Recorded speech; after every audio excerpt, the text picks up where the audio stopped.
మకర రాశి. ఈ మకర రాశి వాళ్ళకి టైం చాలా బాగుంది. గ్రహాలన్నీ కూడా అనుకూలంగా ఉన్నాయి.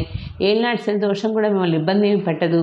ఆర్థికంగా ఒడుకులు లేకపోయినప్పటికీ కూడా కొన్ని సమస్యలు కూడా అప్పుడప్పుడు వస్తున్నా భయపడకండి. ఒత్తిడి పెరుగుతుంది. దూర ప్రయాణాలు చేస్తూ ఉంటారు. ప్రయాణాలు చేసినా కూడా అప్పుడప్పుడు ఏంటి చేస్తున్నాము, ఏమిటి ఉపయోగకరంగా లేదు అనే బాధ కూడా వస్తూ ఉంటుంది. ఆరోగ్యం సహకరించదు. కొంచెం కాళ్ళకు సంబంధించిన చికాకులు అధికంగా ఉంటాయి.